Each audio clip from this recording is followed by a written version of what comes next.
BBA, BCA, BCom computer కోర్సులో 100% placement లభించే ఏకైక డిగ్రీ కాలేజ్ కూకట్పల్లిలోని i3 డిగ్రీ కాలేజ్ 8367215215.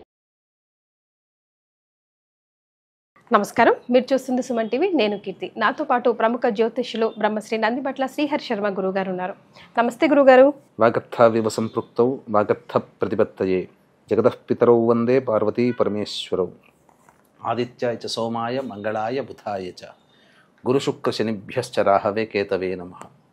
శృంగేరి జగద్గురు పీఠాధిపతులకి కంచి పీఠాధిపతులకి నమస్కారములు తెలియజేసుకుంటూ కార్యక్రమాన్ని ప్రారంభిద్దాం. గురుగారు, శనివారం శని త్రయోదశి కలిసి వస్తుంది. అసలే శని భగవానుడు చాలా పవర్ఫుల్గా ఉన్నాడు. షడ్గ్రహ కూటమి మొన్న వెళ్ళిపోయింది. కొంతమందికి ఇప్పుడే స్టార్ట్ అవుతే, కొన్ని రాసులకి నెత్తి మీద స్ట్రాంగ్గా ఉంటే కొంతమందికి వదిలించుకొని వెళ్ళిపోతున్నాడు. సో ఈ సందర్భంగా మనం ఈ శని త్రయోదశిని ఎలా ఉపయోగించుకోవాలంటారు? ఈరోజు వివిధ రాసుల వారు ఎలాంటి పరిహారాలు పాటిస్తే వారి జీవితం బాగుంటుందంటారు? ఇలాంటి విషయాలని వీడియో ద్వారా మనం తెలియజేద్దాం గురుగారు. తప్పకుండానమ్మా. అంటే ఇప్పుడు ప్రస్తుతం మనం గమనించుకున్నట్లయితే వెరీ రీసెంట్గా 29 మార్చి తేదీన శని భగవానుడు కుంభరాశి నుంచి మీనరాశిలోకి ప్రవేశం చేశాడు. ఈ కారణం చేత కుంభ మీన మేషరాశి వారికి ఏలిన నాటి శని, మిథున రాశి వారికి కంటక శని, సింహరాశి వారికి అష్టమ శని, ధనుస్సు రాశి వారికి అర్ధాష్టమ శని, కన్యా రాశి వారికి దాంపత్య శని, కర్కాటక వృశ్చిక రాశిలో జన్మించినటువంటి వారికి యోగ శని ప్రభావం వెరసి మేష మిథున కర్కాటక సింహ కన్య వృశ్చిక ధనుస్సు కుంభరాశులలో జన్మించినటువంటి వారికి శని ప్రభావంతో ఇబ్బంది పడుతూ ఉంటుంటారు. అంటే ఇక్కడ మనకు కర్మ సిద్ధాంతం మనకు కొంత తెలియాలమ్మా. ఎందుకు శని భగవాను అంత భయపడతారు అంటే, ఈ కలియుగంలో ప్రతి వ్యక్తి కూడా పాపములు చేసిన వాడే, మీతో నాతో సహా, తెలిసి తెలియక. అటువంటి పాప ప్రభావాలు వెంబడే ఫలితాలు ఇవ్వవు. ఎప్పుడు ఆ పాప ఫలితాన్ని మనం పొందుతాము అనంటే, ఈ శని భగవానుల వారు సంచరించేటువంటి రాశులని సందర్భంగా అష్టమ శనో, అర్ధాష్టమ శనో, ఏలిన నాటి శనో, యోగ శనో, కంటక శని ప్రభావం ఉన్నప్పుడు, అప్పుడు మనం గతంలో చేసినటువంటి పాపాలు, ప్రారబ్ధ కర్మలు, గత జన్మ దోష ప్రభావాలు వెరసి ఒక్కటిగా చేరి మనం ఇబ్బంది పడుతూ ఉంటుంటాం. కాబట్టి శని ప్రభావంని గురైనటువంటి రాశుల్లో జన్మించినటువంటి వారు ఆ శని త్రయోదశి సందర్భంగా ఉన్నటువంటి రోజున కొన్ని పరిహారాలు పాటించుకుంటే చాలా మటుకు ఉపశమనం లభిస్తుంది. గురుగారు, శనివారం శని త్రయోదశి ఎందుకు అంత ఆస్పిషియస్ డే, అంటే అంత పర్టికులర్గా మనం ఎందుకు చూస్తాం? త్రయోదశికి శనికి ఉన్న ఆ లింక్ ఏంటి గురుగారు? చాలా మంచి ప్రశ్న వేశారమ్మా. ఎందుకనంటే త్రయోదశి అనేటువంటిది తిథికి అధిపతి రుద్రుడు. నవగ్రహాలలో రుద్రాంశ సంభూతుడుగా పేర్కొనబడినటువంటి గ్రహము శని భగవానుడు. సాక్షాత్తు ఈశ్వరునే ముప్పు తిప్పలు పెట్టినటువంటి గ్రహం, అంటే నిజాయితీగా పనిచేసేటువంటి గ్రహం. ముఖ్యంగా త్రిమూర్తులలో లయకారకుడు ఈశ్వరుడు ఎలాగో, నవగ్రహాలలో లయకారకుడు శని భగవానుడు. కాబట్టి ఇట్టి రుద్రునికి సంబంధించినటువంటి తిథి త్రయోదశి తిథి, శనికి సంబంధించినటువంటి వారము శనివారము, ప్రదోషకాలం ఎలాగో సంబంధించినటువంటి ఈ రుద్రునికి సంబంధించి చెప్పబడింది కాబట్టి శని త్రయోదశి అని అంటుంటారు. ఓకే, అంటే ఉదయం 8:30 లోపే ఉంటుంది త్రయోదశి కాలం అంటున్నారు గురుగారు. అంటే ముందు రోజు పాటించాలా? శుక్రవారం రోజు శనివారం రోజు పాటించినా కూడా సూర్యోదయానికి ఉంది కాబట్టి విధి విధానాలు అదే రోజు ఆచరించాలంటారా? ఇప్పుడు వస్తున్నటువంటి శని త్రయోదశి చాలా ప్రత్యేకమైనది, మహత్యపూర్వకమైనదిగా చెప్పబడినది. ఎందుకంటే శనివారము త్రయోదశి తిథి కలిసి వచ్చినటువంటిది శని త్రయోదశి. పైగా శనికి సంబంధించినటువంటి ఉత్తరాభాద్ర నక్షత్రము ఉదయం 6:42 వరకు ఉంది. తర్వాత త్రయోదశి తిథి ఉదయం 8:36 వరకు ఉంది. కాబట్టి శని భగవానుడికి సంపూర్ణముగా ఉన్నటువంటి రోజు. మళ్ళీ ప్రాచీన సంఖ్యాశాస్త్రం ప్రకారం కనుక చూసుకున్నట్లయితే 26వ తేదీ అనేటువంటిది 2+6 ఎంతమ్మా? 8. 8 సంఖ్య శని భగవానికి సంబంధించినటువంటిది. కాబట్టి వెరసి ఈ 26వ తారీఖు శనివారం ఏదైతే ఉందో సంపూర్ణముగా శని ప్రభావంతో ఇబ్బందులు పడుతున్నటువంటి వాళ్ళకి విముక్తి కలిగేటువంటి రోజుగా చెప్పవచ్చు. అందువల్ల కొన్ని పరిహారాలు అనేటువంటివి పాటించాలి. ఇప్పుడు మీరు విముక్తి అన్న పదం వాడారు కదా, అంటే పరిహారాలు పాటిస్తే విముక్తి వస్తుంది అని. పరిహారాలకి విముక్తి నిజంగానే వస్తుందంటారా గురుగారు? సిన్సియర్గా ఖచ్చితంగా ఉంటుందమ్మా. దీనికి మీకు ఒక తెలియచేస్తాను. ఇప్పుడు మనం ఉన్నటువంటిది ఏంటిది, ఎండాకాలం.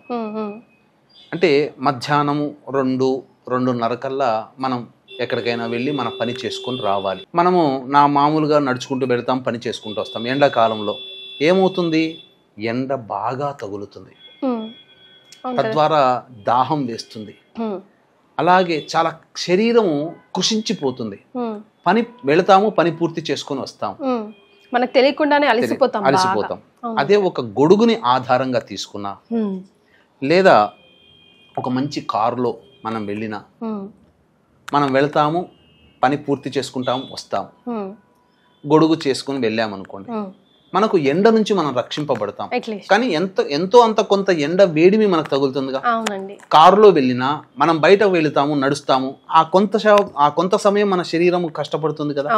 అంటే కష్టపడడం తప్పదు, కానీ ఉపయోగించే సాధనం ఏదైతే ఉంటుందో అది దేవతానుగ్రహంగా మనం భావించాలి. గొడుగు ఆధారము దేవతానుగ్రహం, కారులో ఏసీలో పెట్టుకొని వెళ్ళడం దేవతానుగ్రహం. అంతే కదా.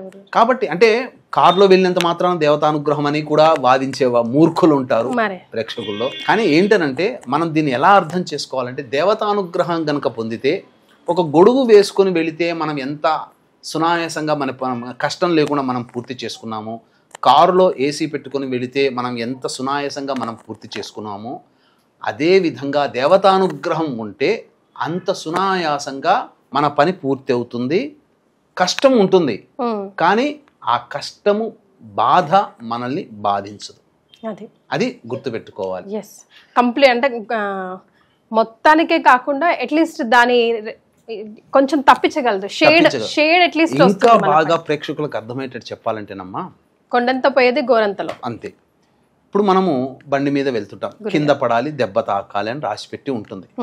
ఇప్పుడు దేవతానుగ్రహం ఉందనుకోండి, ఏమవుతుంది, గుడ్డ పేలికలు ఉన్న చోటనో, ఇసుక దిబ్బలు ఉన్న చోటనో, మట్టి ఉన్న చోటనో పడి కొద్దిగా రాసుకొని ఆ దెబ్బలు మనకు ఇబ్బంది పెడుతుంది.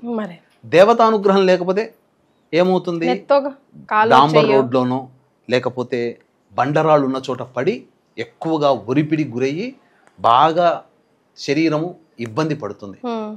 అంటే మనకు జ్యోతిష్యంలో ఈ సంబంధించినటువంటి కింద పడడం అనేటువంటిది ఉంటుంది, కానీ నువ్వు ఇంత మేర దెబ్బ తగులుతుంది, ఇన్ని సెంటీమీటర్లు నీకు రాసుకపోతుంది, ఇంత రక్తం పోతుంది, ఇంత ఔన్సుల రక్తం పోతుంది అని ఎక్కడ శాస్త్రంలో ఉండదు. కింద పడడం అనేటువంటిది ఉంటుంది కర్మవశాత్తు. దేవతానుగ్రహం ఉంటే ఆ దెబ్బ నుంచి మనం బయటపడతాము, దేవతానుగ్రహం లేకపోతే ఆ దెబ్బ వలన మనం ఎక్కువగా బాధపడతాము. అది దేవతానుగ్రహం అంతే. కాబట్టి పరిహారాలు చేసుకుంటే ఖచ్చితంగా ఆ పరిహారాల ప్రభావం వలన కష్టపడడం తప్పదు, కానీ ఆ కష్టం ఇష్టంగా మారి ఆ పనిని పూర్తి చేసుకుంటాము, లేదా మనకు తెలియకుండానే మనకు సమస్యలు తీరిపోతాయి. అందుకని పరిహారాల విషయంకి వచ్చేసరికి 2 రకాల పరిహారాలు ఉంటాయి ఎప్పుడైనా కానీ.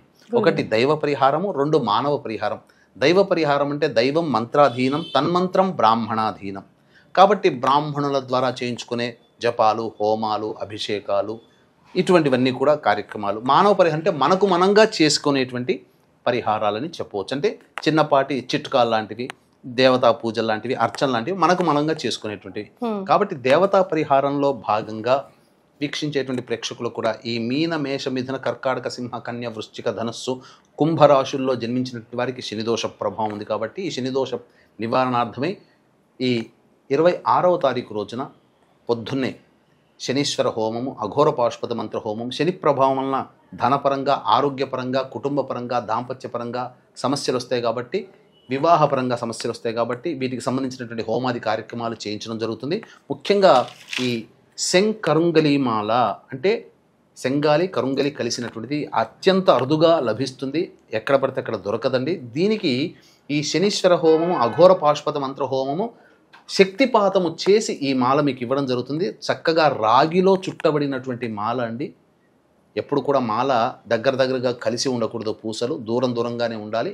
ఇటువంటిది నాణ్యమైనటువంటి స్వచ్ఛమైనటువంటి శంకరుంగలి మాల అనేటువంటిది మీకు శక్తిపాతం చేసి ఇవ్వడం జరుగుతుంది. అవకాశం ఉన్న వాళ్ళు ఈ మీన, మేష, మిథున, కర్కాటక, సింహ, కన్య, వృశ్చిక, ధనస్సు, కుంభరాశులు జన్మించినటువంటి వారు ఈ కార్యక్రమంలో పాల్గొని దీన్ని పొందవచ్చు.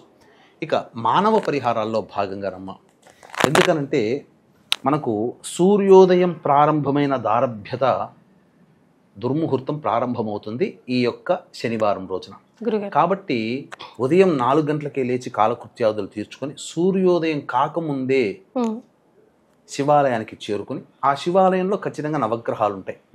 ముందుగా నవగ్రహాల చుట్టూ శివాయ నమః అంటూ 27 ప్రదక్షిణలు చేసి అప్పుడు శని భగవాని ముందర నల్ల నువ్వుల నూనెతో దీపారాధన సూర్యోదయం కంటే ముందే చేయాలి. చేస్తే అప్పుడు ఆ దుర్ముహూర్త ప్రభావంలో మనం పడం. కాబట్టి చక్కగా నల్ల బట్ట కట్టి నల్ల నువ్వుల నూనెతో దీపారాధన చేసి, ఎలాగో సూర్యోదయం కంటే ముందే నల్ల నువ్వుల నూనెతో దీపారాధన చేస్తాం. తర్వాత ఆ శని భగవానుడికి అభిషేకం చేస్తే నమ్మక మంత్రంతో, ఈశ్వరునికి సంబంధించిన నమ్మక మంత్రంతో పురుష సూక్త విధానంతో అభిషేకం చేయడం, లేదా అంటే అక్కడ దీపారాధన చేసి మళ్ళీ వెళ్ళి కాలు కడుక్కొని వచ్చి అప్పుడు గర్భాలయానికి వెళ్ళాలి అలాంటివి ఏం లేవు కదా గురువు? అటువంటిది ఏం లేదమ్మా. చక్కగా అభిషేకం చేసి లేదా ఈ బీజ మంత్రం ఓం ప్రాం ప్రీం ప్రౌం సహ శనైశ్చరాయ నమః అనే బీజ మంత్రంతో అనొచ్చమ్మా. ఆ బీజ మంత్రం ఎవరైనా చేయవచ్చు. ఓం ప్రాం ప్రీం ప్రౌం సహ శనైశ్చరాయ నమః అంటూ అభిషేకం చేస్తూ, నల్ల నువ్వులతో అభిషేకం చేస్తూ 8 నల్ల నువ్వుల లడ్డూల్ని నైవేద్యంగా పెడితే సరిపోతుంది. ఆ తదనంతరం వెంబడే శివాలయంలో ఎలాగో రావి చెట్టు ఉంటుంది కాబట్టి మళ్ళీ రావి చెట్టు చుట్టూ శివాయ నమః అంటూ 27 ప్రదక్షిణలు చేసి ఆ తదనంతరం చక్కగా ఒక రాశిగా నల్ల నువ్వులు, ఒక 1/4 కిలో నల్ల నువ్వులని రాశిగా పోసి దాని మీద 3 తమలపాకులు పెట్టి ఆ 3 తమలపాకుల మీద మళ్ళీ మట్టి ప్రమిద కానీ ఇనుప ప్రమిద కానీ పెట్టి దీపారాధన ఒకటి పెట్టొచ్చు. కానీ 3 ఒత్తులు పెట్టి దీపారాధన చేసి అప్పుడు ఆ రావి చెట్టు కింద కూర్చొని పడమర వైపు ఫేస్ పెట్టాలి. పడమర వైపు ఫేస్ పెట్టి ఓం ప్రాం ప్రీం ప్రౌం సహ శనైశ్చరాయ నమః అనే నామాన్ని 1008 సార్లు, తక్కువ కాకుండా, మనకు టైం లేదు అని అనుకున్న వాళ్ళు 108 సార్లు అయినా కానీ జపం చేసి తదనంతరం వెనక్కి తిరిగి చూడకుండా ఇంటికి వెళ్ళిపోవాలమ్మా. రైట్ గురుగారు, జనరల్గా ముఖ్యంగా శని భగవాన్కి పూజ చేసేటప్పుడు, అక్కడ ఆరాధన చేసేటప్పుడు మేము చేసే జనరల్ మిస్టేక్స్ ఏంటి, అవి మేము చేయకుండా ఉండాలి అంటే ఎలా? అంటే మనం చూస్తూ ఉంటాం, వస్త్రం మొహం మీద కప్పేస్తుంటారు, లేదంటే పైనుంచి ఆయిల్ పోస్తుంటారు, అదంతా కాలిపోతుంది, దాన్ని తొక్కుతూ తిరుగుతూ ఉంటాము. ఉప్పు కూడా అలాగే ఇప్పుడు పోస్తూ ఉంటారు. అట్లాంటి మిస్టేక్స్ తెలిసి తెలియక చాలా చేస్తూ ఉంటాం గురుగారు. ముఖ్యంగా దేవతకి సంబంధించి ఏదైతే మనం అర్పిస్తామో అది తొక్కే ప్లేస్ లో మనం పెట్టకూడదు. తెలియక చాలా మంది పక్కకు పడేస్తుంటారు. గళ్ళ ఉప్పు, ఇంకా చెప్పాలి అంటే ఆ శని భగవానుడికి బెల్లం ఉంటుంది. నల్ల బెల్లం దొరికితే చాలా విశేషం అమ్మా. ఆ నల్ల బెల్లం ముద్ద దొరికి దాన్ని ఒక దీప ప్రమిదలాగా చేసుకున్నా, లేకపోతే ఎల్లో కలర్ బెల్లం దొరుకుతుంది, గడ్డలు దొరుకుతాయి, దాన్ని ఒక గుంతలాగా తొవితే అప్పుడు తీస్తే దాంట్లో నల్ల నువ్వుల నూనె వేసి దీపారాధన చేసినా చాలా శుభ ఫలితాలు కలుగుతాయి. తరువాత ఆ రోజున ఖచ్చితంగా చేయాల్సినటువంటిది ఏంటంటే ఉపవాసం ఉంటే చాలా మంచిది. లేదు ఉపవాసం ఉండలేని వాళ్ళు ఏదైనా కానీ వృద్ధులకి, మానసిక శారీరక వికలాంగులకి అన్నదాన కార్యక్రమం చేస్తే చాలా విశేషం. పారిశుద్ధ్య కార్మికులకి ఏదైనా కిచెన్ సామాన్, వాళ్ళు వండుకునే సామాన్ ఇచ్చిన, మున్సిపాలిటీ సిబ్బందులు పనిచేస్తారు కదా, వాళ్ళు ఊడ్చేవాళ్ళు వీళ్ళందరూ ఉంటారు, చెత్త ఎత్తిపోసేవాళ్ళు ఉంటారు కదమ్మా, వాళ్ళకి ఏదైనా కానీ ఇచ్చేయచ్చు. ఇంకా విశేషంగా చెప్పాలి అని అంటే ఆ యొక్క మున్సిపాలిటీ సిబ్బందికి డబ్బు లేని వాళ్ళు కూడా ఉంటారు కదమ్మా చాలా మంది. అప్పుడు మనకు కిచెన్ సామాన్లు కొనేంత శక్తి లేదు అనుకున్న వాళ్ళు కనీసం వాళ్ళకి ఛాయ్ తాగండమ్మా అని చెప్పి 10 రూపాయలు చేతిలో పెట్టినా చాలు. ఆ పుణ్య ఫలితం చాలా బాగా పనిచేస్తుంది. ముఖ్యంగా మరీ ముఖ్యంగా ఆ రోజున మాస శివరాత్రి కూడా అయింది.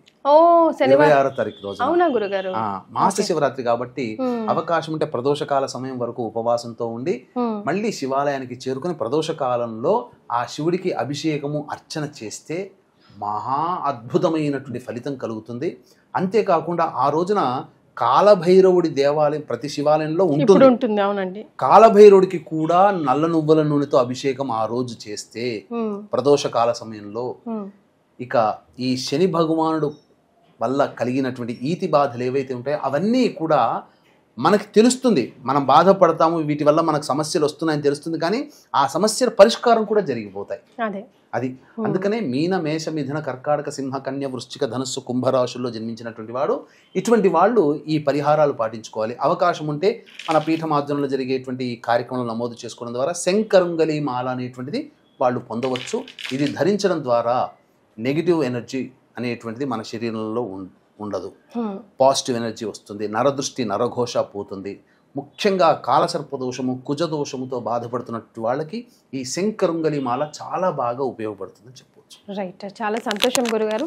శనివారం శని త్రయోదశి మాస శివరాత్రి కలిసి రావడం, ఈరోజు మనం అంతా ఎలా సద్వినియోగం చేసుకోవాలో, ఏం చేయాలి ఏం చేయకూడదో సవివరంగా గురుగారు తెలియజేశారు. సో ఈ అన్ని రాసుల వారికి ఆల్మోస్ట్ ఎఫెక్ట్ అయి ఉంటుంది కాబట్టి ఈరోజు మీరంతా కూడా సద్వినియోగం చేసుకోవాలని మనస్ఫూర్తిగా కోరుకుంటున్నాను. చాలా సంతోషం గురుగారు, ధన్యవాదాలు. సర్వం శ్రీ ఉమామహేశ్వర పరబ్రహ్మార్పణమస్తు.